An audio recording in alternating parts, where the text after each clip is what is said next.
The clink of silverware against porcelain was the only sound I allowed myself to make. I methodically arranged the forks at each place, setting in our Cleveland, Ohio, dining room the heavy scent of pot roast and my mother's perfume hanging in the air like a shroud. From the living room, my younger sister Miranda's voice cut through the quiet. "I'm almost at 20,000 followers, Dad. Can you believe it? The sponsorship offers are just rolling in." She waved her phone, the screen a beacon of her success. I caught Dad's proud nod from the corner of my eye. Mom beamed at her, tucking a strand of perfectly styled blonde hair behind her ear. "That's just wonderful, sweetie," Mom said, her voice dripping with adoration. "All your hard work is finally paying off." I slipped into my chair, the invisible daughter. At 27, I was still living in my childhood bedroom, still setting the table like I was 12. Miranda, at 25, was the family's shining star, her entire career built on curated selfies and discount codes. Mom and Dad exchanged a look across the table. It was the look, the one that meant they had rehearsed this conversation. Mom cleared her throat, her voice shifting into that honeyed, dangerous tone she used when she was about to ask for a sacrifice. "Amelia, honey," she began, passing the mashed potatoes I didn't want. "We need to discuss your room." My fork hovered, motionless, above my plate. "Miranda needs it for her new studio," Mom continued, smiling as if she were offering me a gift instead of an eviction notice. "The lighting is just so much better than in her current room, and she needs more space for all her new equipment." Before I could form a single word, Dad's fist slammed onto the table. The water glasses jumped and I flinched. "Either give it up or get out of this house," he snapped, all pretense of a polite discussion gone. "It's time you found your own place anyway," Miranda smirked from across the table, twirling a strand of hair. "It's not like you need all that space for whatever it is you do. Shuffling papers?" The table fell silent. They all watched me, waiting for the inevitable tears, the protest, the pathetic begging. I cut a piece of pot roast, placed it in my mouth, and chewed slowly. My expression was a perfect blank mask. Inside, I was seething. If you're watching this video, tell me where you're from or what time it is for you. My 10x12 bedroom upstairs wasn't just a sleeping space. It was my sanctuary. It was my office. It was the command center of a life they knew nothing about. Finance books lined the shelves I'd installed myself. A simple desk held a high-powered workstation, its monitors frequently displaying an investment portfolio worth millions. While they were busy attending Miranda's talent shows and fawning over her school plays, I had been working. I worked weekend jobs through high school. I took online courses in financial management during college. I built my consulting business from nothing, one client at a time, $1 at a time. They thought I was just job hunting between temp positions. They had no idea. My mind flashed back to when I was 14. The memory was so sharp it still burned. I could feel the weight of the shoebox in my hands as I counted out the crumpled bills. $780. An entire summer of weekend shifts at the local diner, every tip saved, just enough for the laptop I desperately needed for my first coding class. "Amelia," Mom had said, standing in my doorway with that same sweet, toxic smile. "Miranda needs video equipment for her school project, the one that might get her noticed by that arts program." I remembered how Dad had taken the box from my hands without even asking. I remembered how they had both talked over my choked protests. "Your sister needs this for her future, Amelia," Dad had said, his voice firm and final. I remembered locking myself in the bathroom, the cold tile pressing against my knees as I sobbed silently, promising myself one thing: I would never, ever depend on them again. That was the day I understood my place. I was the invisible child, the workhorse. My achievements were just a spreadsheet hobby. 13 years later, nothing had changed, except me. I placed my napkin beside my plate and stood up. My chair slid back without a sound. "I understand," I said, my voice perfectly steady. I'll have an answer for you by next Sunday." Miranda's mouth opened slightly, her smugness replaced by a flicker of confusion. This wasn't the reaction she wanted. Mom and Dad exchanged another look. They wanted tears. They wanted the Amelia who would eventually cave. From the end of the table, my younger brother, Ethan, just watched me. His expression was unreadable, not amused, not pitying, just watchful. "Amelia," Mom began, but I was already walking toward the stairs, my posture straight, my steps measured. "We can discuss the details later," I said over my shoulder. "Miranda, you should make a list of what changes you want to make to the room. I'll need to know what to prepare for." Behind me, their voices resumed, already discussing paint colors and lighting rigs. They had already forgotten I was leaving the room, just as they had always forgotten I was in it. The moment my bedroom door clicked shut, the calm facade evaporated. My hands were shaking, not with fear, but with a cold, clarifying rage. They had just handed me the very thing I'd been waiting for: an ending. I pulled out my phone and scrolled to a contact I'd added 3 months ago but had never dared to call. Madeline Klein, a name I'd found after cross-referencing the top-performing realtors in Cleveland, specifically those who handled high-value residential properties in this very neighborhood. A crisp, professional voice answered on the second ring. "Madeline Klein speaking." I took a deep breath, the weight of 27 years lifting from my shoulders. "Madeline, this is Amelia Prescott," I said, my voice low and firm. I looked out my window, directly at the stately 2-story colonial house across the street. The "for sale" sign on its lawn had been mocking me for weeks. "I'm ready to make a move," I said. "I'd like to schedule a viewing for the Harrison property as soon as possible." There was a brief pause. "The Harrison property is a significant listing, Ms. Prescott. Are you a pre-approved buyer?" "I am," I said. "And I'm prepared to make a cash offer." The air on the other end of the line shifted. "I see. I have an opening tomorrow at 10 a.m. Will that work?" "That won't work," I said, glancing at my closed door. "I need to see it now, tonight, or first thing in the morning." "I'll be there at 8 a.m. sharp," Madeline said, her voice all business. "I'll meet you on the porch." I hung up and opened my laptop. It was time to liquidate. The next morning, I was down in the kitchen before anyone else. The house was still, wrapped in the gray pre-dawn light. And there it was, sitting on the kitchen counter like a gift. Dad's laptop, open, his email inbox glowing on the screen. This wasn't me. I didn't snoop. I didn't steal. I built my own life by my own rules. But their ultimatum last night, that wasn't them. That was an act of war. I glanced over my shoulder. The house was empty. My fingers hovered over the trackpad. I clicked on a folder labeled, simply, Family Finances. My stomach clenched. The screen filled with spreadsheets that made me feel physically ill. Credit card statements, lines and lines of them, a digital tapestry of debt I never knew existed, $180,000. The number blinked at me from the bottom of a consolidated summary. $180,000 in consumer debt, all racked up in the last 2 years. All of it dedicated to funding Miranda's influencer fantasy. Line after line told the story. Camera equipment, lighting rigs, professional editing software, a $3,000 charge from last month for a weekend social media guru workshop in Chicago, all meticulously labeled as business expenses in Dad's notes. I dug deeper, my heart hammering against my ribs.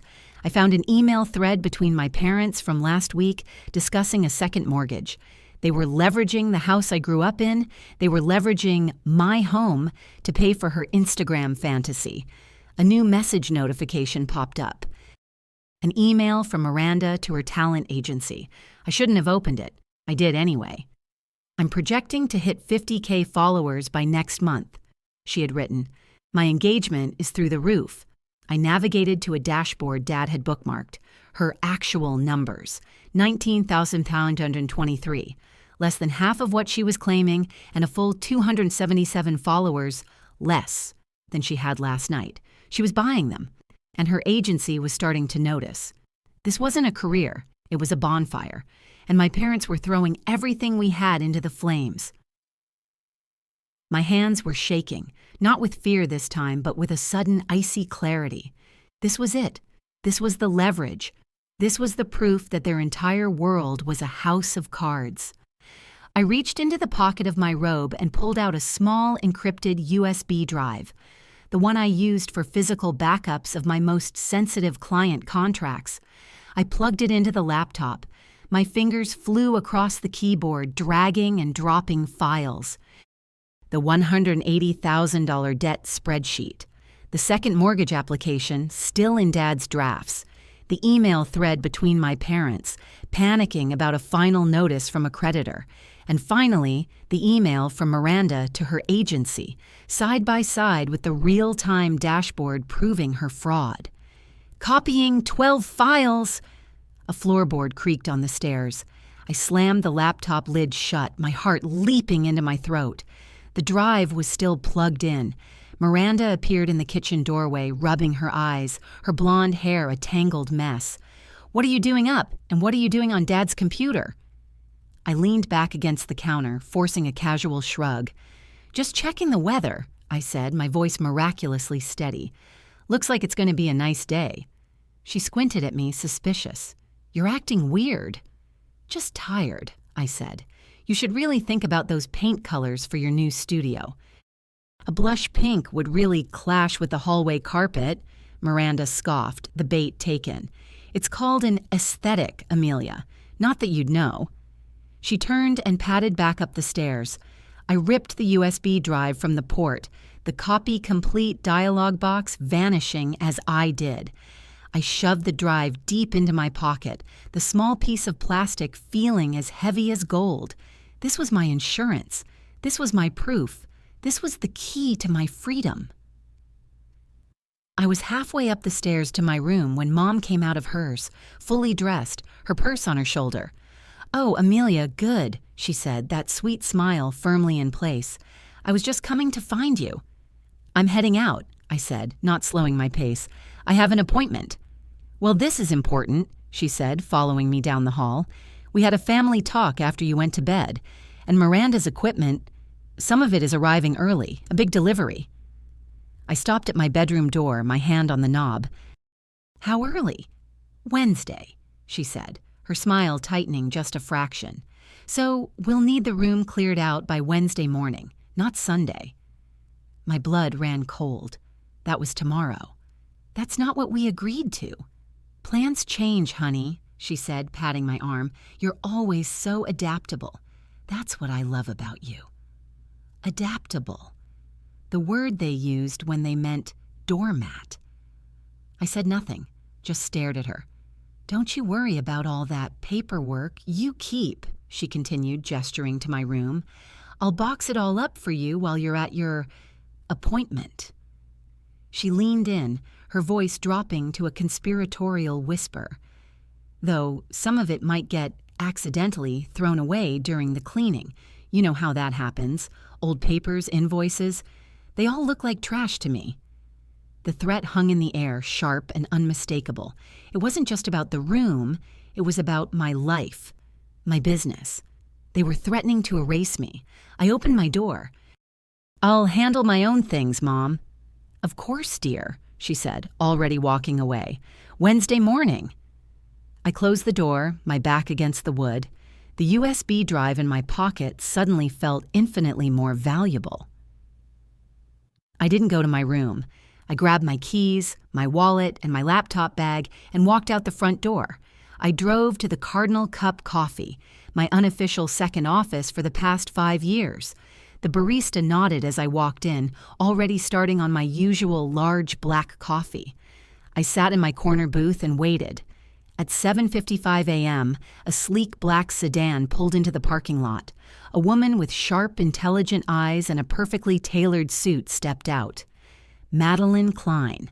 She spotted me through the window and walked in, extending a hand before she even sat down.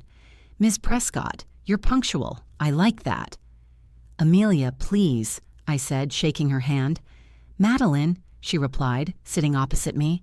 She opened a leather portfolio. So, the Harrison property.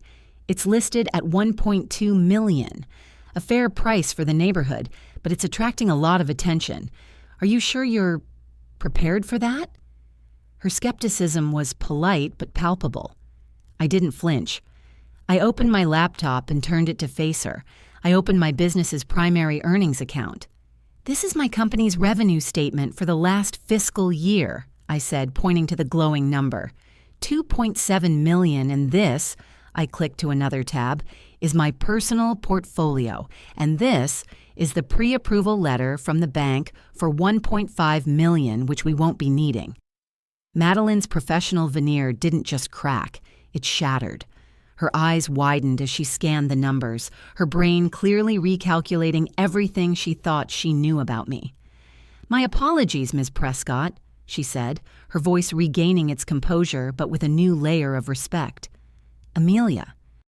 Not many 27-year-olds walk in with this kind of—" "I need that house," I interrupted, my voice low, "and I need it by tomorrow." Madeline blinked. "Tomorrow? Amelia, even for a cash offer, closings take weeks. Title searches, inspections." "I'll waive the inspection," I said. "I've been watching that house for months. I know its history. I'll pay for an expedited title search. I'll pay whatever fees are necessary. I need the keys in my hand by Wednesday afternoon." I leaned forward. "My family is trying to kick me out of my home. They're giving my room to my sister. The house across the street is my response. I am not just looking for a property, Madeline. I'm making a statement." Madeline looked at me, a slow, appreciative smile spreading across her face. "I see," she said. "Well, in that case, we'd better get started. A motivated seller and a motivated buyer with cash, we can make this happen. But it's going to be a very, very busy day." The moment Madeline left to make her first volley of aggressive phone calls, I made mine. I dialed Kira Benton, my best friend since college, and a cybersecurity expert who worked for a major tech firm. "Kira," I said, the second she picked up, "it's time. Operation Independence." "It's about time," she replied, her voice crackling with energy. "What's the emergency? Did Miranda demand your closet for her shoe collection?" "Worse," I said, my voice tight. "They're kicking me out. The new deadline is Wednesday, tomorrow, and Mom just threatened to accidentally throw away my paperwork." The humor in Kira's voice vanished. "She what? She means your hard drives, your client files." "That's exactly what she means." "I'm on my way," Kira said. "I'm 5 minutes from your coffee shop. Do not go back to that house alone. We're migrating everything. Now." Kira arrived with a gust of chaotic energy, a backpack slung over her shoulder filled with hard drives and cables. We drove back to my house and slipped upstairs while Mom was loudly coordinating Miranda's brand strategy in the kitchen. For the next 2 hours, Kira and I worked with silent, furious efficiency. She plugged a device into my workstation. "This is a full, encrypted, bit-for-bit clone of your entire system," she whispered, watching the progress bar. "We're moving your business, Amelia. All client data, all backups, every file you've ever created onto a new off-site encrypted server, hosted in Switzerland. Is that legal?" "It's expensive, but for you, it's necessary. Let them throw away paper," Kira said, her eyes dark. "Let them throw away your desktop. Your real office, the one that makes millions, will be in the cloud. Completely and totally untouchable by anyone who doesn't have your biometric signature." When she was done, my workstation was just a box of plastic and metal. My real life was floating somewhere over the Atlantic, safe and secure. "They've accepted," Madeline said, her voice buzzing from my phone. "The offer, the timeline, everything, they're motivated. They're relocating to Arizona and want it done. The expedited title search is already in progress. Now, are you sure? You want to waive the inspection?" "I'm sure," I said, standing on the porch of the Harrison property. Madeline was beside me, a key in her hand. "Then let's tour your new home," she said, pushing the door open. It was perfect. High ceilings, hardwood floors that gleamed in the morning light, a spacious kitchen that hadn't been updated since the 90s, but I didn't care. Then she showed me the office. It was a spacious room at the front of the house, with built-in bookshelves and a large bay window that looked directly across the street into the dining room of my parents' house. "And this," Madeline said, leading me up the winding staircase, "is the master suite." It was huge, with a walk-in closet and a large bathroom, but I only had eyes for the window. From here, I could see my old bedroom window. I imagined waking up to this view every morning, a daily reminder of what I had built and what they had refused to see. "I'll take it," I said, my voice thick with emotion. "Whatever it takes. I want to close tomorrow." "I'm already working on it," Madeline smiled. "The sellers are signing their end this afternoon. You'll sign in the morning. Now, about the transfer. We'll need the down payment in escrow by end of day." "No problem," I said. That evening, I sat at the kitchen table while my parents and Miranda discussed her brand strategy for the new studio. "I'm thinking a blush pink accent wall," Miranda was saying, "with gold fixtures. It'll be perfect for my unboxing videos." "Whatever you want, sweetie," Dad said, beaming. Under the table, I opened my banking app. I typed in the account number for the escrow company Madeline had provided. I typed in the amount, a number with 6 zeros. I hit confirm. A single click. A substantial down payment representing years of work they never bothered to ask about was gone. I was buying a home, but I was losing my family. Or maybe I had lost them years ago, and I was only now finally admitting it. It was Tuesday morning, the day before the move, D-Day. I just returned from a final walkthrough with Madeline. The house was empty, waiting.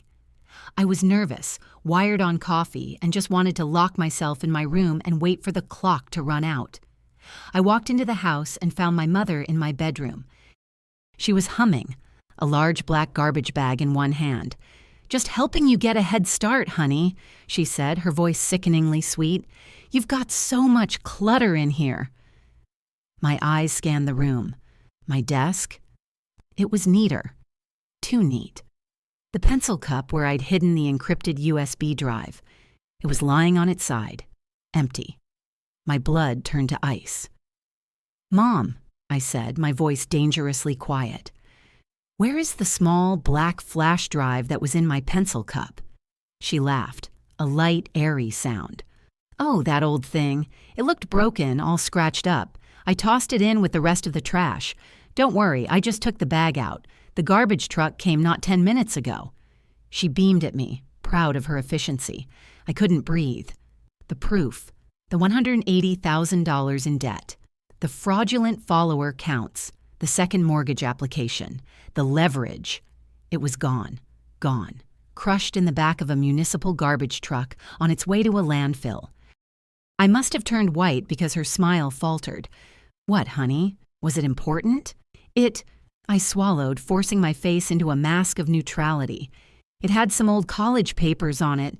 No big deal." "Oh, good," she said, relieved. "You and your silly paperwork. Honestly, Amelia, it's time you digitized. Now, are you going to help me with these old binders?" I stared at her, an abyss opening in my stomach. She had no idea what she had done. She had just destroyed my silver bullet, my irrefutable proof, and she thought she was just cleaning. My plan for a clean surgical revelation, it was gone.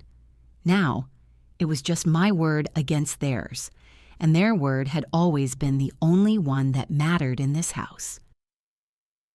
It was Tuesday night, my last night in this house.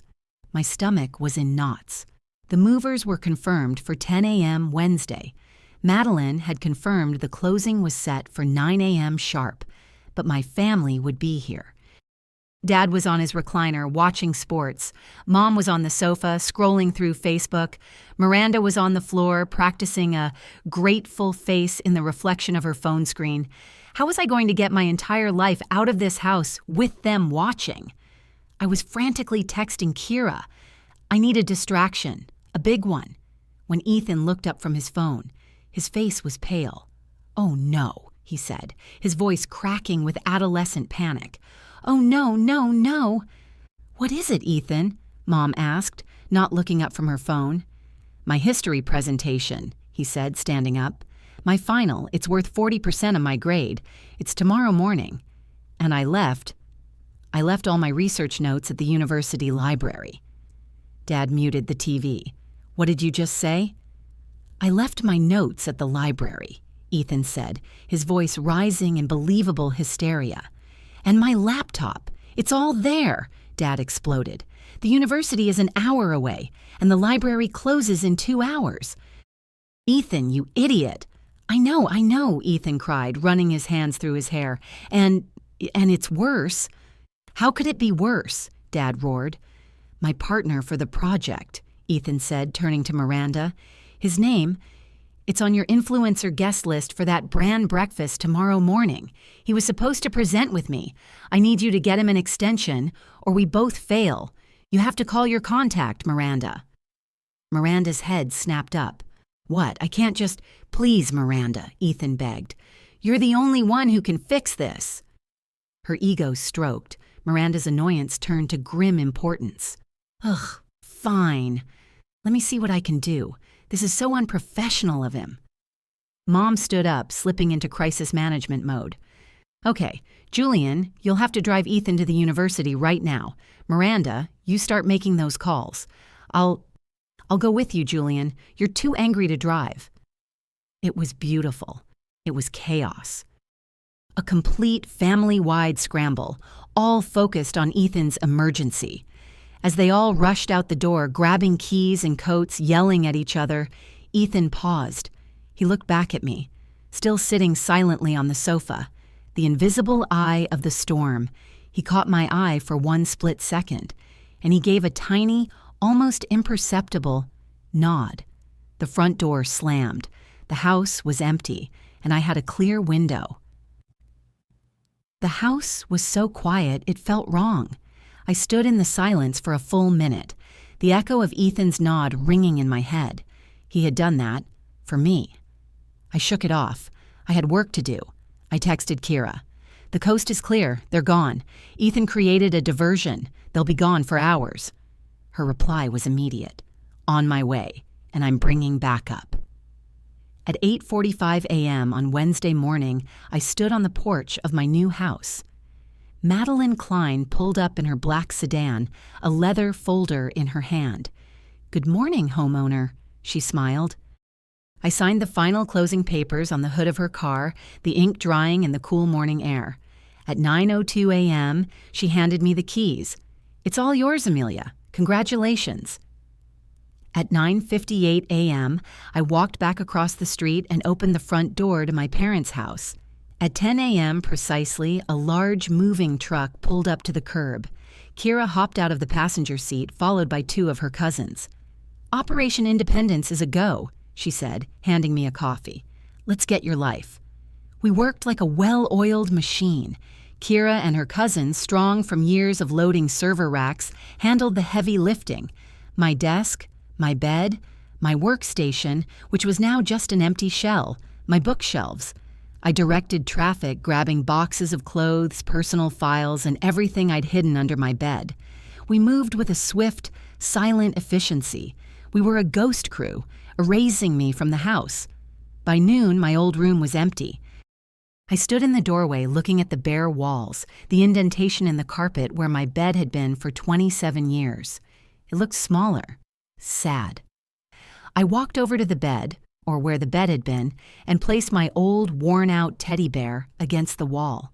The only personal item I was leaving behind, a silent goodbye to the girl who had lived in the shadows. "That's the last box, boss," Kira's cousin called from the truck. I took one last look. Then I turned, walked out, and closed the door without a sound. By 12:30 p.m., I was standing in the master bedroom of my new home. The movers were assembling my bed frame. I looked out the window across the street at my old room. The window was dark, empty. My new life had begun. The next few days were a blur of activity. I didn't just move in. I established myself. The first delivery was a massive, ornate, antique writing desk delivered by a high-end furniture company. I had them bring it in through the front door at 4 p.m., just as my parents were getting home from work. I watched from my new office window as they both stopped on their walkway, staring as the beautiful piece of furniture disappeared into my home. The next day, a landscaping company arrived and planted a full, mature garden of mums and ornamental trees. The day after that, an enormous, beautiful flower arrangement arrived. I'd sent it to myself from the Prescott Consulting Group Board of Directors, congratulating me on my new home. The delivery man carried it right up the front steps, perfectly visible. The neighborhood, which had long since dismissed me as the Pierce's quiet, unsuccessful daughter, was buzzing. Mr. Jennings from next door, who hadn't said more than hello to me in 20 years, stopped me at my mailbox. "That's quite the place you've got there, Amelia," he said, his eyes wide with curiosity and newfound respect. "We're all so impressed. We had no idea you were doing so well." "Just shuffling papers, Mr. Jennings," I said with a polite smile. Inside my new quiet office, I prepared for the final step. I pulled out a fresh leather portfolio. I printed my company's articles of incorporation. I printed our most recent quarterly earnings report. I printed the deed to my new house, showing the 60% down payment. Since my mother had so thoughtfully destroyed my primary leverage, I had to pivot. I spent an hour on the phone with my old bank. It took some doing, but I managed to get them to email me a scanned copy of a withdrawal slip from 13 years ago for $780, with my father's signature on it. I printed it and placed it carefully in the folder. It wasn't as devastating as $180,000 in debt, but it was my pain. It was the original sin, and it was proof. I practiced my expression in the bathroom mirror, making sure no anger, no hurt, no old wounds showed through. Sunday's revelation needed to be delivered with the calm, detached confidence of a CEO, not the emotional outburst of a wounded child. Sunday morning arrived, clear and bright. I adjusted the lapels of my charcoal gray blazer, the tailored wool sharp and professional. I picked up the leather portfolio. The weight of it in my hand felt substantial, grounding. I crossed the street. Each step on the familiar concrete was a step into a new reality. I could see them through the front window, gathered around the kitchen table. My former prison, now just a stage. I knocked twice, sharp, confident. Mom answered the door, a bright, fake smile plastered on her face. The smile faltered when she saw me. My professional attire. The folder. "Amelia," she said, her eyes darting to the street behind me, searching for Kira's car. We weren't expecting you so early. Where did you park?" "I walked," I said simply, stepping past her into the foyer. The smell of pot roast hit me, and for a second, I was 12 again. I pushed the feeling down. The kitchen fell silent as I entered. Dad looked up from his newspaper. Miranda looked up from her phone. Only Ethan, sitting at the end of the table, offered a genuine, "Good morning." I walked to the counter and poured myself a cup of coffee, an action I had performed thousands of times. Today, it felt different, a choice, not an obligation. "I thought you'd be bringing your things," Miranda said, her voice sickly sweet but her eyes calculating. "The rest of your boxes." "I've already picked out paint samples for the walls," she continued, not waiting for an answer. "I'm thinking of a blush pink with gold accents. It'll be perfect for my backdrop wall, very high-end." "That sounds nice, Miranda," I said, sipping my coffee. I settled into my usual chair, crossing my legs. I let her talk, watching her describe lighting setups and equipment placement. I nodded at the appropriate intervals, watching Dad's impatience build out of the corner of my eye. The timing had to be perfect. "When are you moving your junk out, Amelia?" Dad finally interrupted, folding his newspaper with a crisp snap. "This charade has gone on long enough." The room stilled, all eyes on me. This was the moment. "I already did," I replied, my voice perfectly steady. "I moved on Wednesday." Mom's coffee cup clinked against its saucer. Staying with Kira isn't a real solution, Amelia. You need to think about this rationally. Dad laughed, a short, harsh sound devoid of any humor. You'll be back in a month when you can't afford rent. The real world is expensive, especially for someone with your employment history. Employee 21, Miranda said, reaching across the table to pat my hand with artificial concern. Don't be dramatic just because you're jealous of my success. We all have our paths, Amelia, even if yours is just taking a little longer to develop. They were a united front, so confident in their assumptions, so comfortable in their roles. Thank you all for your concern, I said. I placed the leather portfolio on the center of the table with a quiet, deliberate thud. But I'm not renting. The statement hung in the air, rearranging the molecules between us. I let the silence stretch, savoring the slow, dawning shift in their expressions. Confusion, disbelief, the first sharp edge of alarm. I bought a house, I said.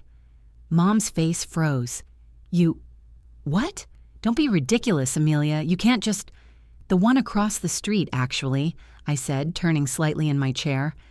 I pointed through the front window at my new home, the sun gleaming off the windows of the master bedroom. Mom's coffee cup slipped from her fingers. It hit the saucer, splashing hot brown liquid across the white tablecloth. Dad's mouth opened and closed, but no sound came out. Miranda sat frozen, her phone forgotten, her jaw slack. How? Ethan asked, his voice cutting through the stunned silence. There was no judgment in it, only genuine, unadulterated amazement. I straightened my shoulders, finally embracing the truth I had hidden for a decade. I own a financial consulting business, Ethan. What? Dad's voice cracked. A financial consulting firm, I repeated, keeping my tone matter-of-fact, as if discussing the weather. Prescott Consulting Group. We manage portfolios and investment strategies for high-net-worth clients across the country.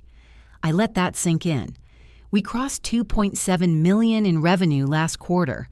The weight of their years of dismissal, the spreadsheet hobby, the shuffling papers, hung in the air. Ethan's eyes widened, a slow smile of pure respect dawning on his face. No way, he whispered. That's... wow, Amelia. Mom recovered first, her denial kicking in. Her smile was tight, brittle. Well, it's probably just a small starter home, a big mortgage. That neighborhood has become quite affordable lately. I slid the portfolio across the table.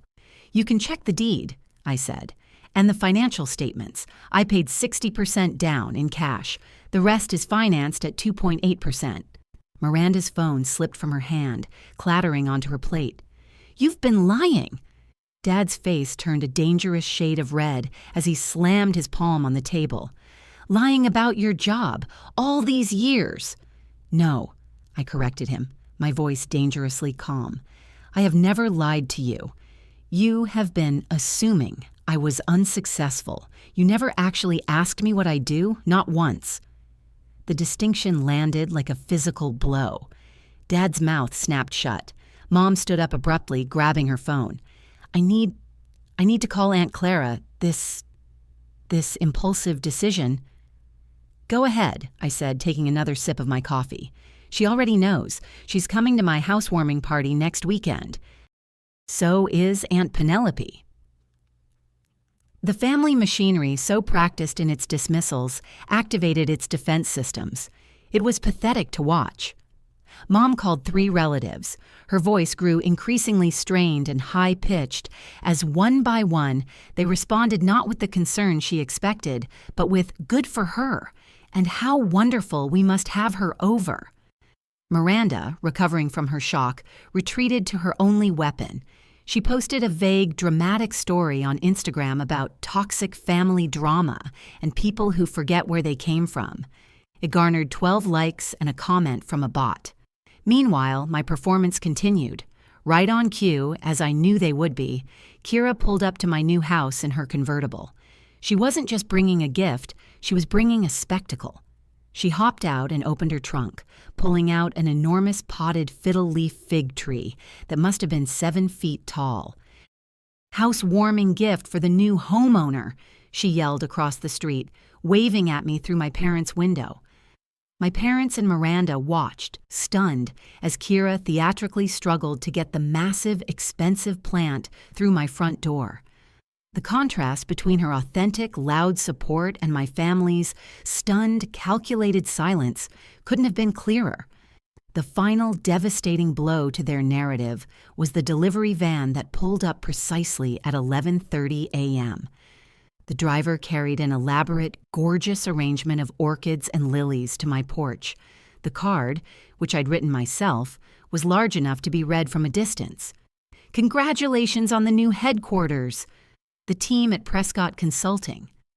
My paper shuffling had a name, it had a team, and it had a headquarters, right across the street. The tension in the kitchen was thick enough to cut. My parents and Miranda were staring at the flower arrangement, then at me, their faces a mask of confusion, rage, and dawning, terrifying understanding. You planned this," Mom whispered, sinking back into her chair. "You knew!" Miranda shrieked, whirling on Ethan. "Your project on Wednesday! That whole thing about the library, that was a lie! You did this to help her!" All eyes turned to Ethan. He was cornered, the focus of their betrayal shifting to him. He looked at Miranda's furious face, at Dad's thunderous expression, at Mom's look of wounded confusion. Then he looked at me. He stood up, shoving his chair back. He didn't look at them. He looked right at me. Can I see your new place, Amelia?" The question was a gunshot in the silent room. It was more than curiosity. It was a choice. It was him, drawing a line in the sand and deliberately stepping over to my side. A slow, genuine smile spread across my face. "Of course, Ethan," I said. "Any time." I gathered my things, placing my empty coffee cup in the sink. I walked to the door, Kira, who had just walked back across the lawn, holding it open for me. Ethan fell into step behind me. We should discuss your future visits," Dad sputtered, standing up, his authority crumbling. Sunday dinners are a family tradition." I paused in the doorway, half in, half out. "I'm still family, Dad. I just live across the street instead of upstairs." Mom's smile didn't reach her eyes. "Of course you are, dear. We're just trying to understand this sudden change." "It wasn't sudden," I corrected her gently, looking back at the three of them, a shocked, broken tableau. It was just, finally, visible. I stepped out into the sunshine. "Success is often built in quiet rooms," I said softly, more to myself than to them, "while other people are busy performing." The door closed behind us with a gentle click, separating my past from my future with half an inch of polished oak. The next 2 weeks were a revelation. My new life, so long hidden, was now spectacularly public. My housewarming party was a resounding success. It was filled not with family obligations, but with people who respected me. My business partners flew in from Chicago. My biggest clients, who had become friends, drove up from Cincinnati. Kira, Ethan, and even Aunt Penelope and Aunt Clara were there, toasting my success. The neighborhood whisper network, fueled by Madeline Klein, who accidentally let my purchase price and down payment slip at the local market, had cemented my new status. I was no longer the Pierce's invisible daughter. I was Amelia Prescott, the successful businesswoman who had bought the Harrison property. The fallout across the street was, from what I gathered, swift and brutal. Miranda's career didn't just stall, it nosedived. The day after my housewarming party, a small independent tech blog published a devastating exposé on her. It detailed, with screenshots and data analysis, her history of buying followers and faking engagement. I had no idea how they got that information. I'm sure Kira's late-night freelance research was purely a coincidence. Sponsors dropped her overnight. Her talent agency terminated her contract, citing the fraud I had seen in Dad's emails. Her digital empire, built on lies, crumbled to dust in less than 48 hours. My parents, I heard from Aunt Clara, were in a panic. With Miranda's career gone, the river of free products and cash had dried up. But the $180,000 in debt remained, and the second mortgage application, without Miranda's projected and fraudulent income, was denied. They were trapped. The reconciliation attempts began exactly 1 week later. They were as predictable as they were pathetic. First, Mom. She arrived on my porch at 10 a.m. on a Tuesday, holding a perfectly golden-crusted apple pie. Steam was still rising from it. "I made your favorite, sweetheart," she said, her eyes darting around my foyer, taking in the tasteful furnishings, the high-end art I'd hung, the unmistakable signs of a success she had never, ever bothered to notice. "This is quite something you've done here," she said, placing the pie on my granite countertop. Her hand fluttered to her pearl necklace. "Your father and we always believed in you, Amelia. You know that." I poured her a cup of coffee without responding. The silence stretched, thick and uncomfortable. "Miranda is having a very hard time," she finally said, staring into her cup. "Some technical issue with her sponsors. I don't understand it. It's all so unfair." I just nodded. "I see." "Family supports family, Amelia," she said, reaching across the counter to touch my hand. "We've always been there for each other, haven't we?" Next, Dad. He ambushed me at my mailbox that evening. His timing was too perfect to be coincidental. "Your mother misses you," he said, skipping the preamble. "She cried all afternoon. We all miss you. We should put this misunderstanding behind us and move forward, as a family." "I'm open to that possibility, Dad," I said politely, sorting through my mail. His relief was palpable and entirely premature. Finally, the barrage from Miranda, a series of texts that lit up my phone as I was reviewing client portfolios. "You're destroying this family. Mom is a wreck because of you. Everyone thinks you're so selfish after everything they did for you." I placed my phone face down on my desk and returned to my work. The vibrations continued, each one less affecting than the last. The final salvo came 2 days later, an elegant cream-colored envelope hand-delivered to my mailbox. Inside, a formal engraved card. "You are cordially invited to a dinner at the Prescott home this Friday at 7 o'clock to reconcile our differences." And at the bottom, in Mom's looping script, "Please, honey, after all we've done for you." It was a command performance, an invitation to my own execution, where I would be expected to apologize for my success and offer to pay for their mistakes. That night, the doubt crept in, the old, familiar guilt, like a well-worn path in my mind. Was I being too harsh? Was this worth blowing up my entire family? Maybe there was a middle ground. The next morning, Kira arrived with bagels and brutal honesty. "Don't you dare," she said, spreading cream cheese with unnecessary force. "Don't you dare feel guilty. Remember the laptop money?"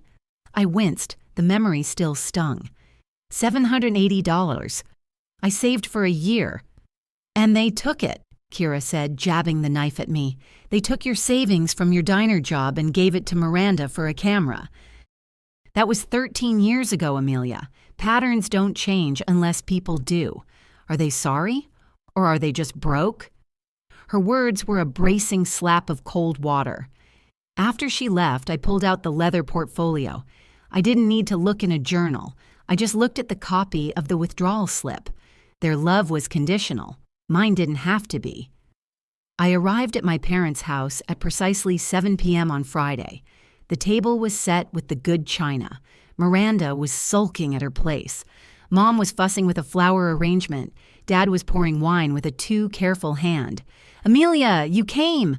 Mom exclaimed, her brightness dialed up to a painful degree. I took my seat. My posture was relaxed, dignified.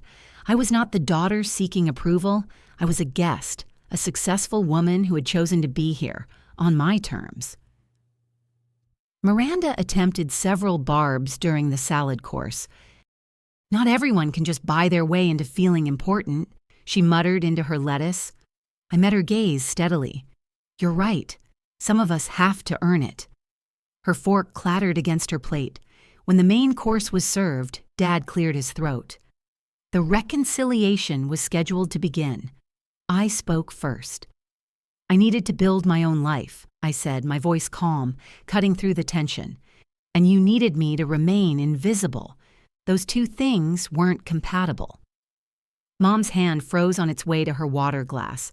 Amelia, we never... I am open to a relationship, I continued, but not one based on what you can take from me.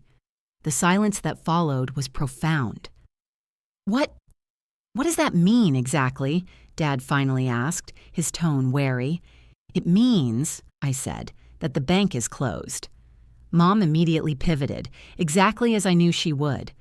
Speaking of your success, Amelia, your wonderful business, perhaps you could help the family, just with the finances. Just until Miranda gets back on her feet. The trap was sprung. You mean, I said, you want me to pay the $180,000 in credit card debt you racked up funding Miranda's fake career? Their faces went white. How did you... Dad stammered. I saw the spreadsheets, Dad, the second mortgage application, the emails. I copied them all, I lied.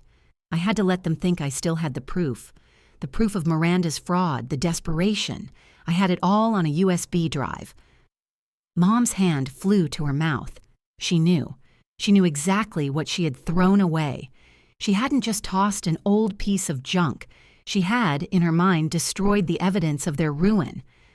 But you don't need that, I said, reaching for my portfolio. This is where it all started. I didn't pull out the earnings reports. I didn't pull out my deed. I pulled out the single sheet of paper, the scanned copy of the bank withdrawal slip from 13 years ago. This, I said, sliding it onto the center of the table, is a withdrawal for $780 from my savings account, the one I had when I was 14, the money for my laptop.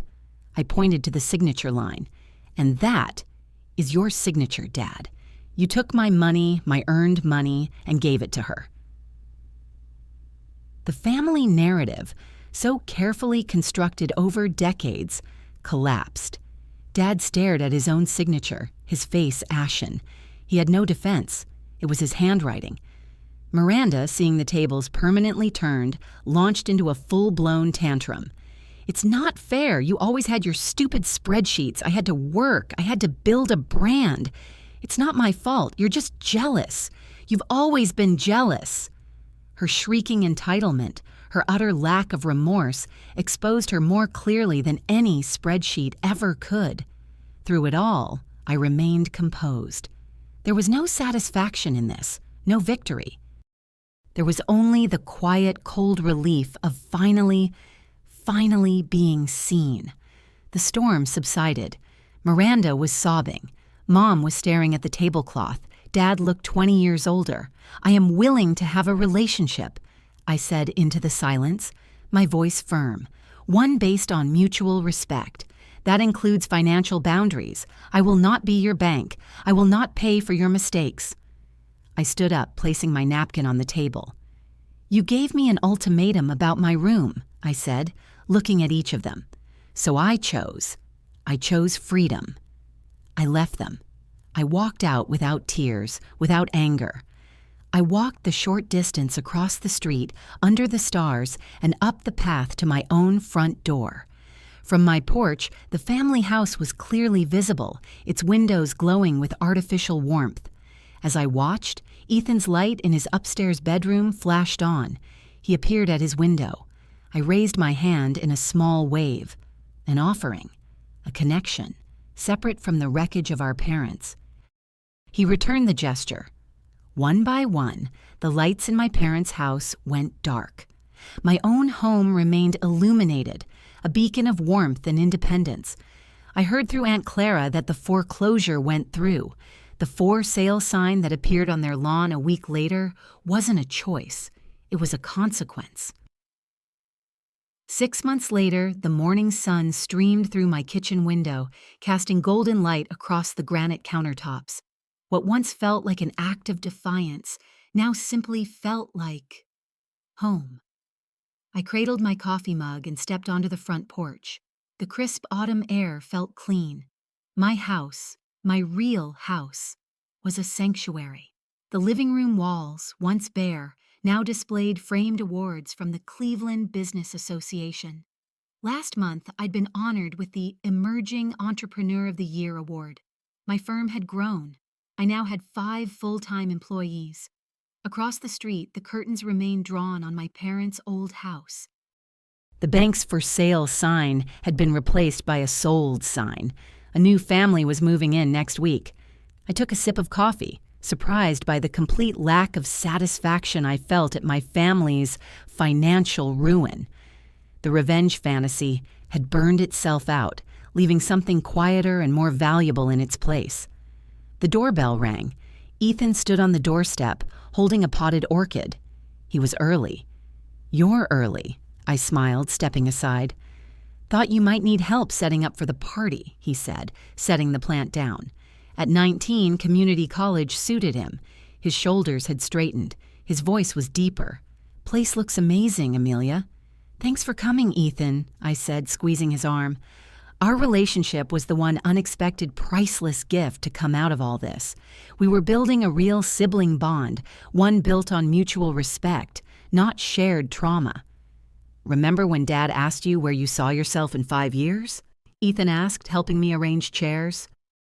"At that last dinner?" "I remember," I said, unpacking a catering delivery. "So, where do you see yourself now?" he asked. The question landed differently. Not a challenge, but genuine curiosity. I paused, looking around my beautiful home, filled with light. "Building something that matters," I said. "Not just the business, but a life where I don't need anyone's approval to know my worth." Last week, I had finalized the paperwork for the Prescott Foundation Scholarship, a fund for business students from challenging family backgrounds. My relationship with my parents remained distant. We spoke, but the boundaries were firm. They were living in a small apartment, and Dad had found work at a hardware store. Miranda, I heard, was an entry-level marketing assistant, a job Aunt Penelope had helped her get. Perhaps someday, if they ever truly understood, healing might be possible. But I wasn't holding my breath. That night, after the party, I stood in my bedroom doorway surveying the space that was undeniably, completely mine. I slipped between the cool sheets, watching the moonlight pattern the ceiling. For the first time in my entire life, I slept without wondering if I was enough. I knew I was. If this story resonated with you, leave a like and consider subscribing. You can also drop any comment below, even just one word. Maybe tell me where you're watching from, or what time it is right now. Sometimes one word is enough to say you were here.